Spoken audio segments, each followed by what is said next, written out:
Welcome to Healthy Journey with me, Swapna.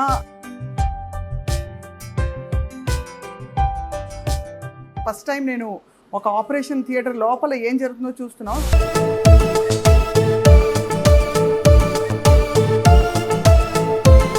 Actually more important ఏంటంటే ఇక్కడ వాడుతున్న technology and ఇక్కడ ఆపరేట్ చేస్తున్న సర్జన్ చాలా ప్రఖ్యాతి surgical gastroenterologist doctor Vimalakar Reddy గారు. ఆయన చాలా విషయాలు గతంలో about life style and healthy habits చెప్తూ వచ్చారు. But what lands the patient into an operation theatre అది కూడా తెలుసుకోవాలి. ఈ యునిక్ టెక్నాలజీ అంటే రోబోటిక్ సర్జరీస్ గురించి మనం వింటూ ఉంటాం. రోబో వచ్చి సర్జరీస్ చేస్తున్న చాలామంది అపోహపడతారు, కానీ రోబోటిక్ సర్జరీ ఎలా జరుగుతుందో ఫస్ట్ టైం మనం ఇలా క్యాప్చర్ చేస్తాం.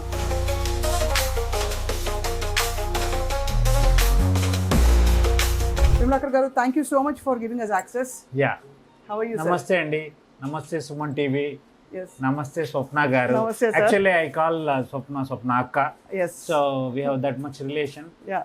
మన ఇద్దరు జాబ్ ఏంటంటే కొత్తగా వస్తున్న technology most of the people will think it is a company driven. అవును, అవును. Not that how it helps, how it on patient అనేది మనం తెలుసుకోవడము. అవును. So today I will be showing very very interesting cases. Few what is laparoscopy, what is robotic surgery, what is open surgery. Yeah, okay, sure, that's Please, great అండి. కూర్చోండి మీరు. నేను కూర్చుంటాను. అక్కడ చూస్తుంటే అసలు ఏ భాగం కూడా అర్థం కాని పరిస్థితిలో కొంచెం కళ్ళు కూడా తిరుగుతున్నాయి ఆ రక్తం చూస్తుంటే.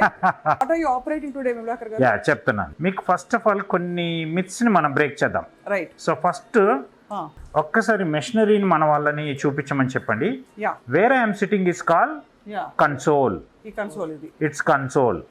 So where the patient arms are there, where the arms are, robo arms are there on patient, right, that is called patient cart. So ekkadaithe akkada monitor undo, that is called vision cart. ఇక్కడ It's called vision cart. vision cart. So in vision cart, my team will be seeing. Here in console I will be seeing and operating, and there the robo arms are moving. So actual myth is the people will think robo will operate. No, robo never operates. అదే I am operating. Can you show here?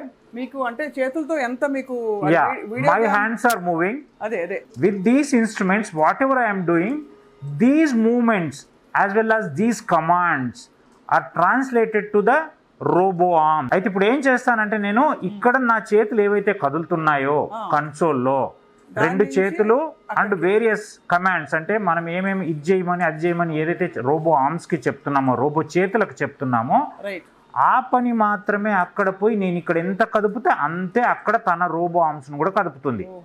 అంతే తప్ప robo operate చేయట్లేదు. అందుకే robo company వాళ్ళు, this is da Vinci robo company x system అంటారు దీన్ని. This advance system as of now. So దీనివల్ల ఏమవుతుంది అంటే మీరు ఒక్కసారి కన్సోల్లో కూడా నేను మీకు, so if you see it is a 3D vision. So 3D vision మీకు ఒకసారి ఇక్కడ వస్తారా? చూడొచ్చు, ఏం కాదు. 1 minute ఐ షో యూ. ఇక్కడ నుంచి కనిపిస్తోంది. రండి లోపలికి పెట్టండి. Put your, you should be in. See every fibre is seen well, every fibre. అదే యా, చూసి అంత రక్తం చూస్తే కొంచెం ఇబ్బందిగా ఉంది, కానీ మీకు అలవాటే. యా. డాక్టర్ విమలాకర్ గారు, ఇవాళ మనం చూస్తున్నది ఇందాక అడిగినట్టు దిస్ ఇస్ యాక్చువల్లీ ఫ్యాసినేటింగ్. అంటే రోబోటిక్ సర్జరీ ఇలా చూడగలగడం ఎక్కడైనా, అంటే దీని what is special about robotic surgery అండి? అంటే చాలా ఇంకా కొంచెం ఈజియర్ అంటారా ఓపెన్ సర్జరీస్ కంటే, లాప్రోస్కోపిక్ సర్జరీస్ కంటే? యా, అయితే ఇప్పుడు ఏంటంటే మనకేంటి, మనం ఓపెన్ సర్జరీ నుంచి ఎందుకు మూవ్ అయ్యాం? Minimal invasive. ఇప్పుడు ఓపెన్ సర్జరీలో పెద్ద పెద్ద కోతలు ఉండడం. అవును. ఆ కోతలు ఉండడం వల్ల ఏమవుతుందంటే నొప్పి ఉండడమే కాకుండా పేషెంట్ రికవరీ చాలా లేట్గా ఉంటుంది. రైట్. అండ్ ఒక పేషెంట్ ఒకప్పుడు చిన్న సర్జరీ, ఇప్పుడు ఈరోజు చేస్తున్న surgery gall bladder surgery for example. అంటే గాల్ బ్లాడర్లో రాళ్ళై ఈ పేషెంట్కి యాక్చువల్గా అందరిలాగా జస్ట్ గాల్ బ్లాడర్లో రాళ్ళు అవ్వడమే కాకుండా ఆ రాళ్ళ వల్ల గాల్ బ్లాడర్ చెడిపోయి దానికి పేగుకు కనెక్షన్ ఏర్పడ్డది.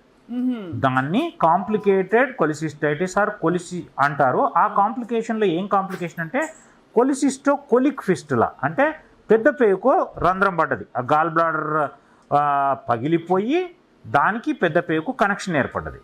అంటే ఇంత కాంప్లికేటెడ్ సర్జరీని నువ్వు ఓపెన్ సర్జరీలో చేయాలనుకోండి, అప్పుడు ఏం చేస్తాము, ఒక 10 నుంచి 15 సెంటీమీటర్ల ఇన్సిషన్ ఇవ్వాలి. అంటే కోత ఉంటుంది, కడుపు మీద కోత ఉన్నప్పుడు నొప్పి ఎక్కువ ఉంటుంది, అవునా? దానివల్ల రికవరీ అంటే పేగుల ఆపరేషన్ తర్వాత పేగుల రికవరీ కావచ్చు, తినే విధానం కావచ్చు, నొప్పి కావచ్చు, ఇవన్నీ లేట్గా ఉండడం వల్ల పేషెంట్ మినిమం వారం రోజులు హాస్పిటల్లో ఉండాలి. సో తర్వాత ఏం చేశారు మన వాళ్ళు, లాప్రోస్కోపీ డెవలప్ చేశారు. లాప్రోస్కోపీ అంటే ఏంటి, కడుపులో కొంచెం గ్యాస్ నింపి కడుపు నువ్విచ్చి ఒక కెమెరాని పెట్టి అన్ని చూస్తూ, ఇన్స్ట్రుమెంట్స్ మన చేతిలో ఉంటాయి, ఇక్కడ ఇన్స్ట్రుమెంట్స్ మన చేతిలో లేవు. డిఫరెన్స్ ఏంటి, ఇక్కడ నా చేతులు కన్సోల్లో ఉన్నాయి, ఇన్స్ట్రుమెంట్స్ మాత్రం రోబో చేతిలో ఉన్నాయి. ఒకసారి చూపించగలుగుతారు అక్కడ చూపిస్తున్నా, అదే స్క్రీన్ మీద చూపిస్తున్నావు. యా, మీరు ఆ రోబో ఆర్మ్స్ ఎట్లా మూవ్ అవుతున్నాయో కూడా చూపిస్తున్నాము. అయితే ఇది ఎంత ఇన్సెషన్ చేయాల్సి వస్తుందండి దీనికి? యా, మీరు చూస్తే అక్కడ చూస్తే ఒక 8 mm అంటే 8 mm అట్లాంటి 3 పోట్లు పెట్టాము అంతే. ఓహో, అంటే 15 సెంటీమీటర్ల కోత ఎక్కడ, 8 mm చిన్న చిన్న రంధ్రాలు ఎక్కడ, అంతే. అవునా కదా? సో మనం ఏం చేసాము, ఓపెన్ నుంచి లాప్రోస్కోపీకి వచ్చాము. ఆ లాప్రోస్కోపీకి వచ్చిన తర్వాత ఏమవుతుంది అని అంటే, లాప్రోస్కోపీలో సేమ్ పోర్ట్ సైజ్ చిన్నగానే ఉండడము, ఫాస్ట్ రికవరీ ఉండడం, అవన్నీ జరిగినాయి. ఇంతకాలం మనం అదే చేస్తూ పోయినాం. కానీ కొన్ని ఏరియాలు ఏవైతే ఉంటాయో అవి మనుషులు రీచ్, అంటే మనుషుల చేతి రీచ్ కాని ఏరియాలు, అంటే లాప్రోస్కోపీ ఇన్స్ట్రుమెంట్స్ కూడా రిజిడ్గా ఉంటాయండి. అంటే వాటిలో లిమిటెడ్ మోషన్ ఉంటుంది, మన చెయ్యి కదిలినట్టుగా కదలదు. అర్థమవుతుందా? సో ఆ చెయ్యి అంటే ఒక 7 degrees ఆఫ్ ఫ్రీడమ్ అంటాం. ఒక మన చెయ్యిని ఎలాగైతే తిప్పగలుగుతామో, ఈ చెయ్యిని ఎలాగైతే తిప్పగలుగుతామో, నేను ఇప్పుడు మీరు చూస్తే ఇగో ఇట్లా ఎలా పడితే అలా, అక్కడ మానిటర్లో చూపించండి, అదే ఇంత మూమెంట్. అంటే మనం చేయగలిగే, చేయితో తెలియగలిగే ప్రతిదీ. సో లాప్రోస్కోపీకి ఓపెన్కి ఏం జరిగింది, ఇన్సిషన్ తక్కువైంది, నొప్పి తక్కువైంది, ఫాస్ట్ రికవర్ అయింది. కానీ చేయితో చేయగలిగే అన్ని పనులు చేయలేని పరిస్థితిలోకి వెళ్ళిపోయినాం. Suturing restrictive. సో ఇప్పుడు ఏం చేసినాము, ఓపెన్ సర్జరీ, లాప్రోస్కోపీ సర్జరీ 2 అడ్వాంటేజ్లు కలిసిన టెక్నాలజీని మన చేతును రోబో చేతిలో పెట్టి మినిమల్ ఇన్వాజన్కి తీసుకొస్తే దట్ ఈస్ కాల్డ్ రోబో. అంటే ఏమైంది, చిన్న ఇన్సిషన్సే, ఫాస్ట్ రికవరే, కానీ మన చేయి చేసేంత పని చేయగలగాలి. అందుకు రోబోని సృష్టించడం జరిగింది. ఇప్పుడు ఇక్కడ స్టోన్ ఎక్కడ ఉందండి? ఇంకా లేదు, ఇంకా మనం గాల్ బ్లాడర్, అయితే ఇది కాంప్లికేటెడ్ గాల్ బ్లాడర్. ఇప్పుడు మనం ఏమైంది అంటే, ఈ కేసు గురించి చెప్తాను.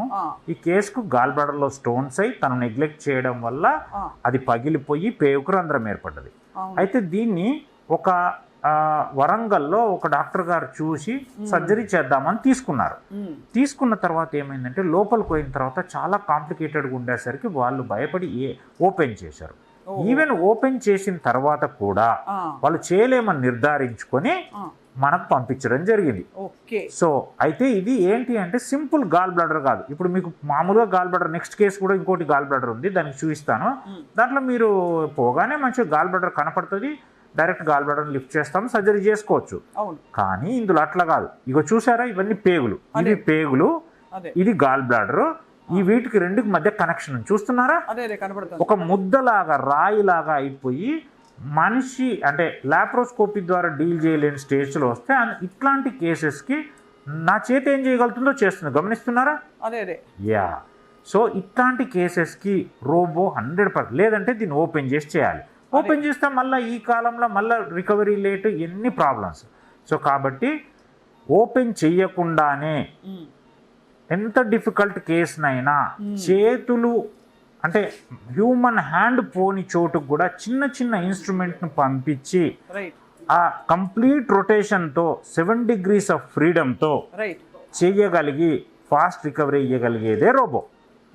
అర్థమవుతుందా? అవును. ఇప్పుడు మీరు ఏం చేస్తారు సార్ దీనికి? మరి ఆ సర్జరీ సరిగ్గా జరగలేదు కాబట్టి ఇప్పుడు ఈ కాంప్లికేషన్స్ ని ఒక్కొక్కటి ఎలా మీరు సాల్వ్ చేస్తారు? చూస్తున్నారు కదా, పేగుల్ని ఫస్ట్ మెల్లగా మొబిలైజ్ చేస్తున్నాను. అదే పేగుని ముందు సెపరేట్ చేస్తున్నాను. లెఫ్ట్ హ్యాండ్ లో ఉన్నాయి నా పేగులు, రైట్ హ్యాండ్ ని చూపిస్తున్నది గాల్ బ్లాడర్. ఓకే. అవును.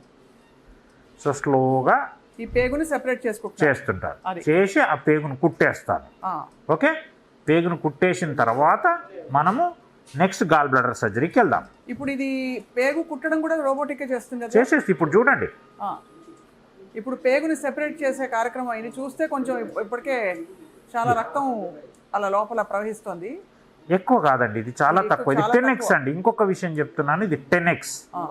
అంటే మనము మనకు ఉన్న దానికంటే 10 పెద్దగా కనపడుతుంది. ఓహో, ఇక్కడ స్క్రీన్ మీద కనిపించేది ఉన్న సైజ్ కంటే 10 ఎక్కువ. Yeah, that is the beauty. దానివల్ల ఎంత చిన్న చిన్న ఫైబర్నైనా. ఇప్పుడు వీళ్ళు ఆబ్వియస్లీ నిద్రపోతున్నారు కదండి అనెస్థీషియాలో. నిద్రపోతున్నారు కంప్లీట్గా జిఏ. యా, కంప్లీట్ జిఏలో ఉన్నారు. సో ఇప్పుడు పేగుని మెల్లిగా గాల్ బ్లాడర్ నుంచి సెపరేట్ చేస్తున్నాం. చేసి ఒక్కసారి అనాటమీని డిలినియేట్ చేసుకున్న తర్వాత మనము పేగుకి ఎక్కడ రంధ్రం ఉంది యాక్చువల్గా. ఇప్పుడు ఈ పేషెంట్ వయసు ఎంతండి? పేషెంట్ వయసు అరౌండ్ 36 years. 36 years కి ఇన్ని కాంప్లికేషన్స్ వస్తాయండి. మరి నెగ్లెక్ట్ చేస్తే ఏదైనా కాంప్లికేటెడ్ అవుతుంది సింపుల్ లైఫ్లో. డిలే చేసి ఇప్పుడు ఇంత పరిస్థితి ఎందుకు వచ్చి ఉంటుందండి డాక్టర్? ఓన్లీ నెగ్లిజెన్స్ వల్ల. నెగ్లిజెన్స్ అంటే ఎలా? లైఫ్ స్టైల్ హ్యాబిట్స్ అండి? కాదు, గాల్ బ్లాడర్ స్టోన్స్ రావడానికి ఎటువంటి కారణం. గాల్ బ్లాడర్లో లిథోజెనిక్ బైల్ అంటాం. అంటే కొంతమందిలో గాల్ బ్లాడర్లో చాలా థిక్ బైల్ ఉంటుంది. అది ఎందుకు ఉంటుంది అనే దానికి ఇంకా రీసెర్చ్లో ఇంకా తేలలేదు. ఎందుకు ఉంటుంది అంటే కొంచెం అందులో 4 రకాల కంపోజిషన్ ఉంటాయి. Phospholipid, lysolecithin and cholesterol and water అని ఉంటాయి. అందులో ఆ కాంబినేషన్లో ఒకటి ఎక్కువ ఒకటి తక్కువ ఉండడం వల్ల మన స్టోన్ ఫార్మేషన్ అనేది జరుగుతుంది. దానికి సిమ్టమ్స్ ఉంటాయా? అంటే ఇలా స్టోన్ ఫామ్ అవుతుంది, లేదు కొంచెం ఈక్వేషన్ సరిగ్గా లేదు గాల్ బ్లాడర్లోని. అయితే గాల్ బ్లాడర్లో రాళ్ళు ఫామ్ అయిన తర్వాత 100 మందికి ఫామ్ అయితే 80% మందికి యూజువల్ ఎటువంటి ప్రాబ్లమ్స్ను క్రియేట్ చేయవు. కానీ కొంతమందిలో ఏమవుతుంది అని అంటే తినగానే కడుపు ఉబ్బరము, నొప్పి రావడము, కుడిపక్క పై భాగాన నొప్పి రావడము కొంచెం. సార్ ఇప్పుడు కామన్ గా వచ్చే కేసెస్ మీకు సర్జరీస్ కి ఇవేనా gall bladder stones? Gall bladder మనకు బేసిక్గా ఉన్న డిసీజ్లో గాల్ బ్లాడర్ డిసీజ్ బర్డెన్ చాలా ఎక్కువ. స్టోన్స్ ఫార్మేషన్ గాల్ బ్లాడర్లో మన ఇండియాలో చాలా ఎక్కువ, అందులో నార్త్లో ఇంకా చాలా ఎక్కువ. ఫుడ్ వల్ల అంటారా? కాదు, అదే చెప్తున్నాను. అంటే కొన్ని జియోగ్రఫికల్ ఏరియాలో ఎందుకు వస్తుందో తెలియదు, ఇంతవరకు ఇంకా జెనెటిక్ రీసెర్చ్ జరుగుతుంది. కొంతమందిలో బైల్ ఎందుకు తిక్కుగా ఉంటుందో తెలియదు. ఆ తిక్కు బైలు ఉన్న వాళ్ళలో గాల్ బ్లాడర్ స్టోన్స్ ఫామ్ అవుతాయి. నేను చెప్పాను కదా, ఫాస్ఫోలిపిడ్ తక్కువ, లైసోలిసిన్ తక్కువ, కొలెస్ట్రాల్ ఎక్కువ ఉన్న వాళ్ళలో రాళ్ళు ఫామ్ అవుతాయి. అవి ఎందుకు చేంజ్ అవుతున్నాయి అనేది ఇంకా జెనెటిక్ లెవెల్లో జరుగుతుంది. ఎంత సైజ్ ఉంటాయి సార్ రాళ్ళు? బాగా పెద్దగా ఉంటాయి. ఇప్పుడు ఈ కేసులో చూద్దాం. అంటే చిన్న చిన్న గులక రాళ్ళ నుంచి వెళ్ళి మేము centimetre, 2.5 centimetre stone, 3 centimetre stones కూడా చూస్తాం. అండ్ ఇప్పుడు వీళ్ళకి లైఫ్ స్టైల్ హ్యాబిట్ అయితే కొలెస్ట్రాల్ హస్ డెఫినెట్లీ యాడెడ్ అంట కొంచెం. కానీ ఇంకా అది 100% హై కొలెస్ట్రాల్ ఉన్న అందరికీ స్టోన్స్ వస్తాయని గ్యారంటీ లేదు. అండ్ స్టోన్స్ వచ్చిన 100 మందికి వస్తే 80% పేషెంట్స్కి ఏ ప్రాబ్లం రాకపోవచ్చు. ఇప్పుడు ఈయన ఈ సర్జరీకి రాకుండా అవాయిడ్ చేసి ఉండొచ్చు అంటారా? నో, ఆయన లేట్ చేయడం వల్లనే ఈ ప్రాబ్లం వచ్చింది. అదే లేట్ అంటే ఆయన సిమ్టమ్స్ ఏం పసిగట్లేదా? బేసిక్గా ఏమవుతుంది, కడుపు నొప్పి ఇక్కడ వస్తుంది, కుడిపక్క పై భాగాన నొప్పి రావడం, తినగానే కొద్దిసేపటి తర్వాత ఒక రకమైన ఉబ్బరము, నొప్పి రావడము, బాగా ఎసిడిటీ కావడం, ఇట్లాంటివి ఉంటాయి. ఇట్లాంటి సిమ్టమ్స్ యూజువల్గా అందరూ ఏదో ఎసిడిటీ అనుకుని ఓవర్ ద కౌంటర్ మెడికేషన్ వేసుకుంటారు. అప్పుడు ఒక స్కాన్ చేయించుకొని ఉంటే గాల్ బ్లాడర్లో స్టోన్స్ తెలిసాయి. ఈ గాల్ బ్లాడర్లో స్టోన్స్ ఒక్కసారి సిమ్టమ్స్ వచ్చినా కానీ సర్జరీ చేయించుకోవాలి. ఏ సిమ్టమాటిక్ అంటాం, ఎప్పుడు నొప్పి లేకపోవడం, అంటే నొప్పి లేకపోవడం కానీ డిస్పెప్సియా అంటాం, ఎసిడిటీ, రిఫ్లక్స్ ఇవన్నీ లేకపోవడం. ఈ రెండూ లేకపోతే మాత్రం సర్జరీ అవసరం లేదు. కానీ ఒక్కసారి నొప్పి వచ్చినా, ఒక్కసారి డిస్పెప్సియా వచ్చినా కంపల్సరీ సర్జరీ చేయించుకోవాలి. చేయించుకోకపోతే అది ఫస్ట్ ఏమవుతుంది, గాల్ బ్లాడర్ వాల్ ఇన్ఫెక్షన్ అవుతుంది, తర్వాత లోపల చీమ్ పడుతుంది, తర్వాత పగిలిపోతుంది, పగిలి ఇట్లా పక్కన ఉన్న పేగులకు కనెక్షన్ అవుతుంది. అయితే ఇది కొంచెం పెద్ద వ్యవహారం. దీన్ని కాంప్లికేటెడ్ గాల్ బ్లాడర్ డిసీజ్ అంటారు. ఇది బయటపడడానికి స్కాన్ చేయాలా? స్కాన్, అల్ట్రాసౌండ్ స్కానింగ్ చేస్తే సిటీలో కూడా తెలియని స్టోన్స్ అల్ట్రాసౌండ్ స్కాన్లో తెలుస్తాయి. సో గాల్ బ్లాడర్లో స్టోన్స్ ఉన్నాయని తెలుస్తాయి. ఆ స్టోన్ వల్ల గాల్ బ్లాడర్ వాల్ ఎట్లుంది, లోపల ఏమైనా చీమ్ పట్టిందా, పగిలిపోయిందా, గ్యాంగ్రీన్. నిన్ననే మా దగ్గర ఒక సీనియర్ కన్సల్టెంట్కి సర్జరీ చేశాను, గాల్ బ్లాడర్ పేరు చెప్పను, బట్ గాల్ బ్లాడర్ వాల్ మొత్తం చెడిపోయింది. దాన్ని గ్యాంగ్రీనస్ కొలిసిస్టైటిస్ అంటారు. సో 3 days నుంచి పెయిన్లో ఉంటే సడన్గా వస్తే నేను సర్జరీకి నేను ఎమర్జెన్సీలో తీసుకున్నాను. ఈరోజు అయిపోయింది. ఈరోజు వార్డ్ రౌండ్స్ వేసుకొని హాస్పిటల్ నుంచి ఇంటికి వెళ్ళిపోయాడు కూడా. తనే రౌండ్స్ వేసుకున్నాడు అండ్ అంత బాగా ఫాస్ట్గా రికవరీ. నిన్న సాయంత్రం 4:30కు 5 గంటలకు సర్జరీ అయింది. తనకి లాప్రోస్కోపీ ద్వారా చేయడం జరిగింది. నిన్న రోబో ఆక్యుపై అయి ఉండింది, సో అందుకే లాప్రోస్కోపీ ద్వారా చేయడం జరిగింది. సో రజనీకాంత్ రోబో కంటే చాలా పవర్ఫుల్ అయితే మీరు చాలా పవర్ఫుల్. ఎందుకంటే జస్ట్ ఇక్కడ అంటే ఇక్కడ దాన్ని మెనూవర్ చేస్తూ yeah yeah you are doing something so complicated అండి. నిజంగా hats off to the skill that you have. Yeah అక్కడ చూస్తున్నాం మనం యా స్క్రీన్ మీద పేగు ఏదైతే బాగా ఎంగేజ్ అయ్యి ఇన్వాల్వ్ అయిపోయి ఉందో దాన్ని సెపరేట్ చేశాను, సెపరేట్ చేసేసాను. ఆ హోల్ ని ఒకసారి చూసుకొని దాన్ని సూచర్ చేసేద్దాం. అది ఓకే, అది దాని తర్వాత అదే హీల్ అయిపోతుంది. No we will suture.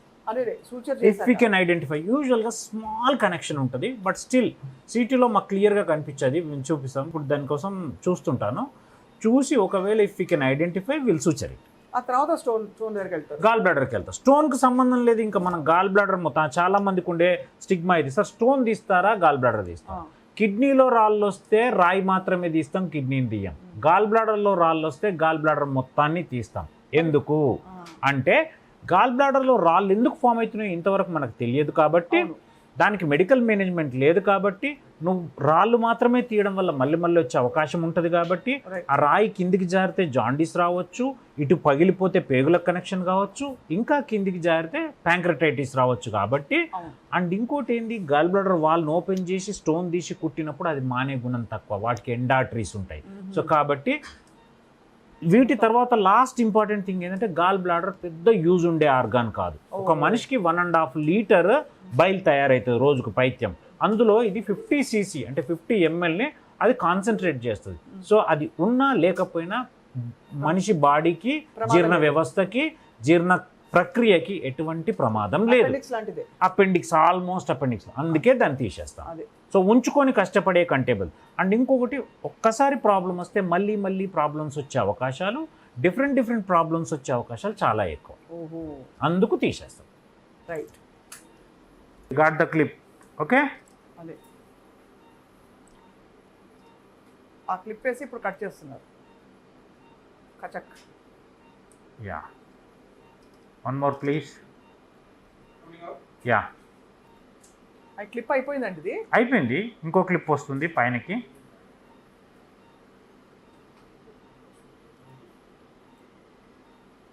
ఇప్పుడు ఇంత పెద్ద గాల్ బ్లాడర్ని ఆ చిన్న కన్నం నుంచి ఎలా తీస్తారు బయటికి? తీస్తాం, ఇప్పుడు తీస్తారు. నిజమే కదా సార్, మంచి క్వశ్చనే కదా. సెక్షన్ చేసేస్తాం, బైల్ అంతా తీసేసిన తర్వాత ఇట్ విల్ కొలాప్స్ కదా, వచ్చేస్తుంది. తీసేస్తారు బయటికి. Next clip please. అంతే కామన్, అంటే ఇంత చిన్న ఇన్సిషన్ చేసినప్పుడు. Next clip please. Next clip please.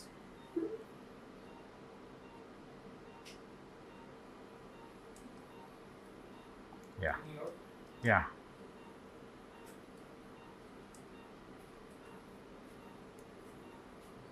కాంప్రహెన్సివ్గా క్లియర్గా కనిపిస్తోంది. అంటే robo right hand. Shall I? Ready? Yeah. Retraction. This is a gauze piece.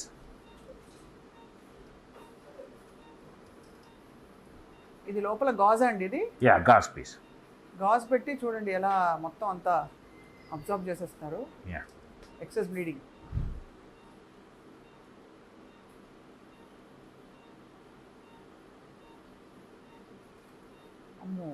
That is a bile. అది బైలే కదా, yellow. Where that communication was there. Okay? But intestine side ఎక్కడ ఉందనేది ఇంకా చూద్దాం.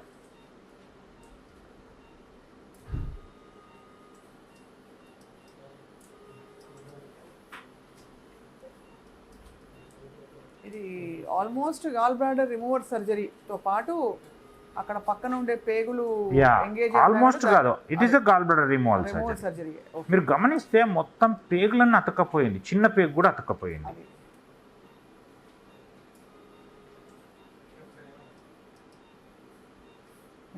ఎన్ని ప్రక్రియలు సరిగ్గా సక్రమంగా జరిగితే అసలు శరీరం ఫంక్షనల్గా ఉంటుంది. మా దగ్గర కూడా ఇప్పుడు మీరు గమనిస్తే, ఇప్పుడు అక్కడ nursing and assistant, anaesthesiology, first important we should thank anaesthesia. So వాళ్ళు సరిగ్గా ఉంటేనే మనం సర్జరీ పర్ఫామ్ చేయడం అవుతుంది. ఎక్కడ సర్జరీ పర్ఫెక్ట్ కావాలంటే అక్కడ మంచి ఓటీ సెటప్ ఉండాలి. మీరు చూస్తే this is high end OT setup. మీరు ఇంటీరియర్స్ కూడా కాన్సన్ట్రేట్ చేయండి. యూజువల్గా మీరు ఓటీస్ అంటే ఇంత పర్ఫెక్ట్ NABH నామ్స్ అంటారు, అంటే ఇంటర్నేషనల్ స్టాండర్డ్స్తో ఓటీస్ ఉండవు. అవును. మన దాని డైమెన్షన్సెస్ కావచ్చు, దాంట్లో ఉన్న ఇంటీరియర్స్ కావచ్చు, లైటింగ్ ఫెసిలిటీ కావచ్చు, అండ్ మీరు ఫ్లోర్తో సహా ఇవన్నీ స్పెషల్ అంటే నామ్స్ను ఫాలో అవుతూ చేసేయి. ఓకే, అవును. సామాన్ అంతా తీసుకుంటా ఉండండి. నీకు ఇంకేమైనా డౌట్ అనిపించి ఇట్లా చేశారు గట్లా చేశారంటే ఏం చేయమంటే అది చేస్తాను. సక్షన్ పెట్టుకోవాల్సిందేనన్న. ఎంతమంది బ్లెస్సింగ్స్ ఉంటాయండి మీకు సర్జన్గా. ఎంత కష్టపడుతుంటే వాళ్ళని మీరు ఇంత రిస్క్ తీసుకుని వాళ్ళకి ఇబ్బంది నుంచి అంటే తొలగించాలి. నిజాయితీగా చెప్తున్నానండి, ఒక సర్జరీ చేయడం అంటే మేము ఆ కొద్దిసేపు హయ్యెస్ట్ లెవెల్ ఆఫ్ మెడిటేషన్ చేయడమేనండి. అంతే అంతే. అంటే మా కాన్సన్ట్రేషన్ ఇంకా ఏ దాని మీద ఉండదు. కొన్నిసార్లు విపరీతమైన బాడీ పెయిన్స్ ఉన్నా మాకు ఏది గుర్తుకు రాదండి. అవునవును. సర్జన్ అనే వానికి టేబుల్ మీదకి వచ్చాక సర్జరీకి మించి ఏది కాదు. చూడండి ఎంత వ్యూ చూస్తున్నారా. Thank you. వస్తున్నది ఏంటండి? చీమ? బయలే. యా, గాల్ బ్లాడర్ నుంచి వస్తుంది. ఆల్రెడీ హోల్ బర్డ్ అయిపోయింది కదా, అందుకు వస్తున్నది. బాబోయ్.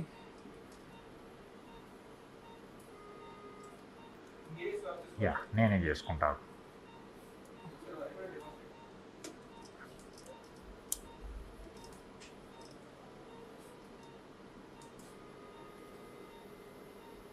ఇప్పుడు ఈ రోబోటిక్ సర్జరీస్ ఆర్ మోర్ కొంచెం ఎక్కువ ఎక్స్పెన్సివ్ అవుతాయండి బాగా.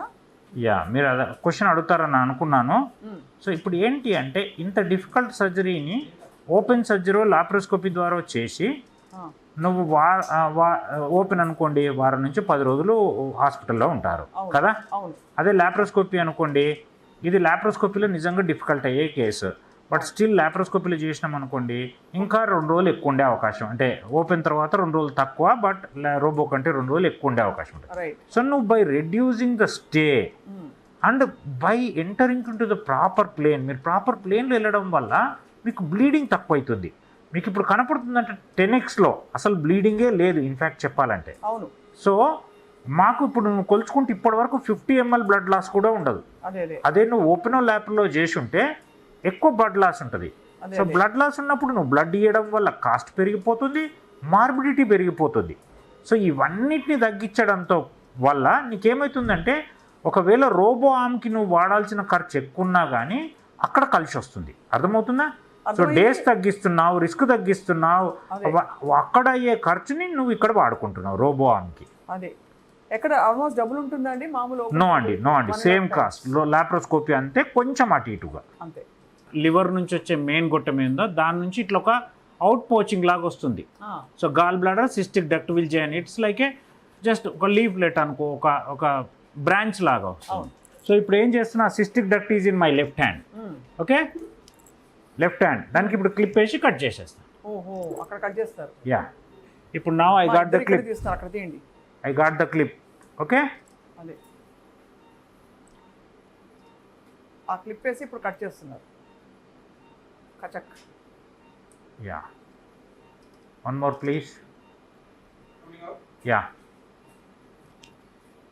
see just I am pressing here, it is clipping there. అదే అమ్మో, అదే ఓపెన్లో వేరు, లాప్రోస్కోపీలో వేరు ఉంటుంది. అక్కడ నా హ్యాండే క్లిప్ చేస్తుంది, ఇక్కడేం లేదు, జస్ట్ ఇక్కడ అంటున్నా, అక్కడ అది క్లిప్ చేస్తుంది. నెక్స్ట్ క్లిప్ అయిపోయిందండి, ఇది అయిపోయింది. ఇంకో క్లిప్ వస్తుంది పైనకి.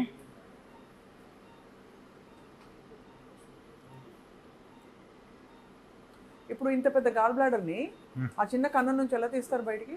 తీస్తాం, ఇప్పుడు తీస్తారు చూడండి. నిజమే కదా సార్, మంచి క్వశ్చనే కదా అది. సెక్షన్ చేసేస్తాం, బయలు అంతా తీసేసిన తర్వాత ఇట్ విల్ కొలాప్స్ కదా, తీసేస్తారు బయటికి. Next clip please. అంతే కామన్, అంటే ఇంత చిన్న ఇన్సిషన్ చేసినప్పుడు. Next clip please.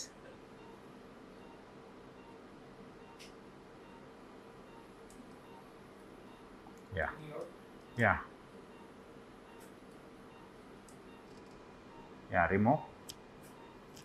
ఈ క్లిప్లో ఎందుకు పెట్టారండి? అంటే ఇప్పుడు బైల్ కిందికి పోతుందిగా, మెయిన్ పైప్ లైన్ నుంచి బైల్ పోతుందిగా, క్లిప్ వేయకపోతే బైల్ బయటకు వస్తుంది. If the bile is in to the abdominal cavity it causes peritonitis. It is very dangerous. Bile should not go in to the abdomen. అందుకే దానికోసం క్లిప్పులు వేసి దాన్ని ఆపేశారు. ఆపేశాం. అది సిజర్స్ ప్లీజ్.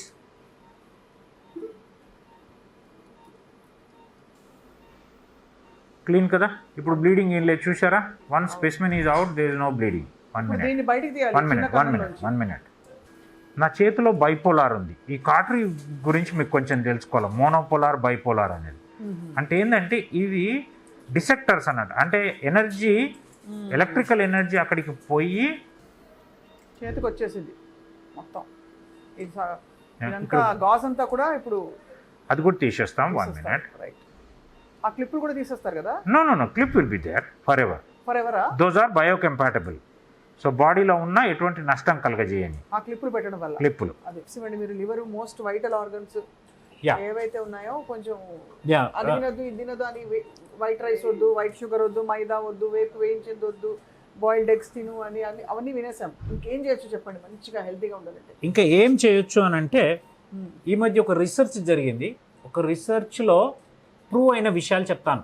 సో మన not only gut health or జీర్ణ వ్యవస్థకు సంబంధించిన హెల్తే కాకుండా ఓవరాల్ ఒక మనిషి వెల్బీయింగ్ కానీ లాంగవిటీకి రీజన్స్ ఏందని ఒక రీసెర్చ్ జరిగింది. అందులో మెయిన్గా ఏంటి అని అంటే not only taking high protein diet, definitely doing minimum weight bearing exercises and having good human relations. Good human relations. These are the 3 factors which will define your longevity. అంటే మంచి మనుషులతో సత్సంబంధాలు కలిగి ఉండడం, మినిమం ఎక్సర్సైజ్ అంటే weight bearing exercise, ఎంతో కొంత బరువులు ఎత్తగలిగేది మన బరువుతో అయినా, అంటే మన బాడీ వెయిట్తో కానీ చేసే ఎక్సర్సైజ్, హై ప్రోటీన్ డైట్. ఈ 3 తీసుకుంటూ ఉంటే, ఈ 3 చేస్తే ఖచ్చితంగా ఒక మనిషి జీవితకాలం పెరగడమే కాకుండా జీవితకాలాన్ని పెంచడం మన ఏం కంటే కూడా ఉన్నంత కాలము హ్యాపీగా, కంటెంటెడ్గా, క్వాలిటీగా బతకడం. సో దానికోసం high protein diet, minimum exercise, having good human relations, మంచి మనుషులతో సత్సంబంధాలుండి ఏదో ఒక చిన్న యావిగేషన్, ఒక ఆటో పాటో, పుస్తకం చదవడమో, ఏదో రకమైన చిన్న హాబీని పెట్టుకొని పాజిటివిజం ఉంటూ బ్యాలెన్స్ లైఫ్ ఉంటే డెఫినెట్గా అందరు స్వప్న గారు లాగా బతకగలుగుతారు. Thank you so much. Thank you. Dr. Vimlakar garu, to you and all your team for allowing us inside. It's a great privilege for all of us. Team Vimlakar side నుంచి కూడా మేమందరము మీకు very very thankful to you. Okay, thank you sir.